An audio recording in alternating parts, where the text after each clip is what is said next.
Olá pessoal, tudo bem? Aqui quem fala é o Daniel. Nós estamos iniciando a nossa aula de número 4 e a gente vai falar nessa aula sobre o modelo atômico de Niels Bohr. Nós falamos já sobre 3 modelos atômicos diferentes, né? A gente viu a evolução, né, da ideia de átomo ao longo do tempo. Nosso primeiro modelo foi o modelo de Dalton, né, nossa primeira aula de atomística. Lembra que, segundo Dalton, né, ele pensava lá que o átomo era como se fosse uma bolinha de bilhar bem pequenininha, uma bolinha de bilhar microscópica, né? Então é uma esfera dura, maciça, homogênea, não podia ser dividida e nem destruída. Aí depois veio o Thomson, onde ele fez, né, uma experiência e ele demonstrou que o átomo ele era formado por partículas eletrizadas.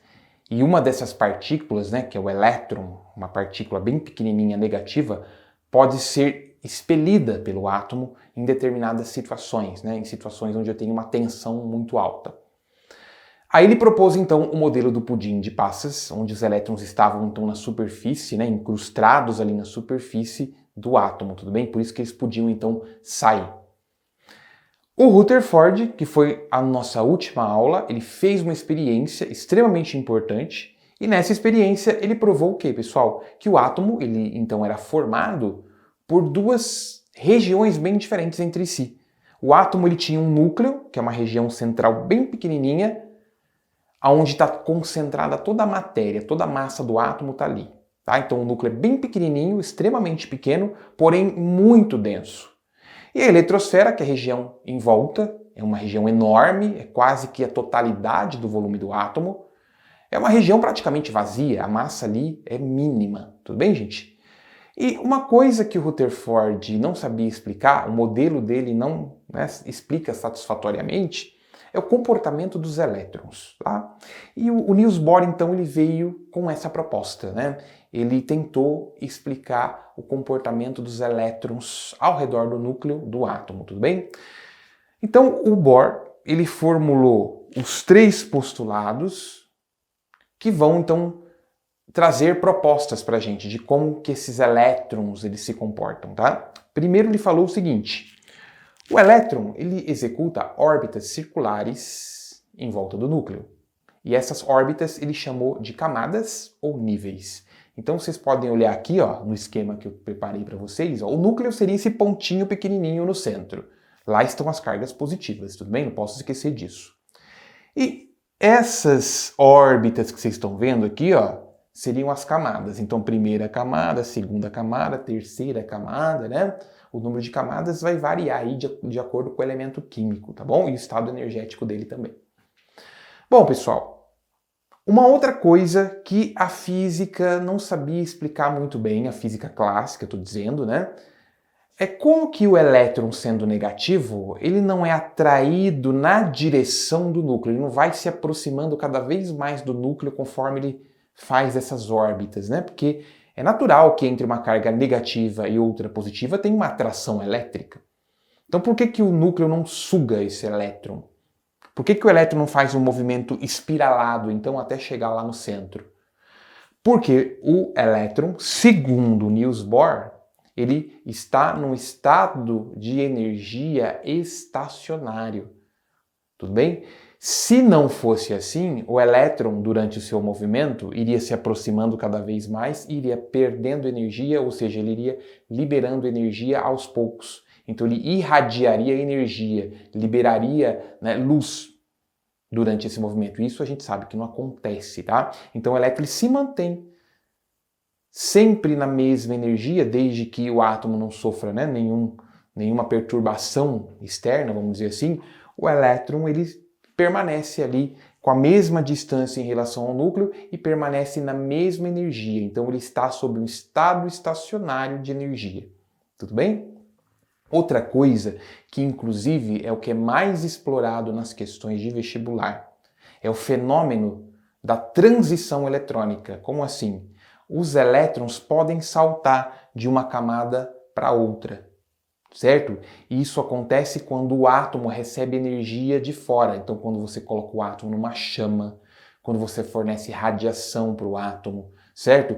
Então, gente, quando o átomo ele absorve energia do exterior, O elétron que está numa camada mais interna, ele salta para uma camada mais externa, tudo bem? Quando ele faz esse salto quântico, quando ele salta da mais interna para mais externa, a gente fala que ele está agora no estado excitado, tudo bem? O estado excitado, ele é muito instável, ou seja, ele é muito transiente, ele dura fração de segundos. Então, gente, o elétron que está excitado, logo ele tem que voltar para o seu estado normal. O que seria esse estado normal, o estado inicial, antes dele, né, absorver essa energia? É o estado fundamental, a gente chama. Tá? Então, quando o elétron ele sai do seu estado excitado e retorna para o seu estado fundamental, ele tem que devolver essa energia para o meio externo. E ele o faz na forma de luz. Ele libera a luz, então, quando ele devolve essa energia. Tudo bem? Bom, só que a gente viu que cada camada é um nível energético. Então, quando eu tenho, né, uma transição eletrônica, o que está acontecendo, pessoal? Se eu tenho um salto da primeira para a segunda camada, eu tenho aí uma certa energia envolvida. Quando eu tenho um salto da primeira para a terceira camada, a energia envolvida é claro que é maior. Então eu posso ter vários tipos de saltos dentro do meu átomo. Tá?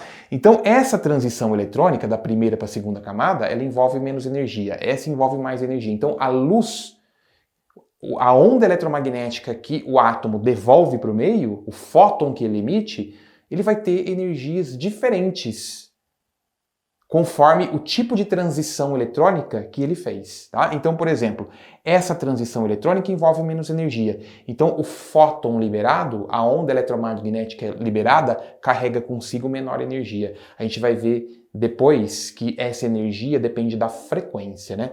As ondas eletromagnéticas, vocês aprendem isso na física, né? Como que eu diferencio uma onda eletromagnética de outra? Pelas suas frequências, né? Ou pelos seus comprimentos de onda. Cada frequência específica corresponde a um comprimento de onda também específico, né? Então, gente, a gente sabe que o átomo, ele libera um conjunto de ondas que representam todas as transições eletrônicas possíveis. Então, eu poderia ter uma transição da primeira para a segunda camada, da segunda para a terceira, da primeira direto para a terceira e assim por diante.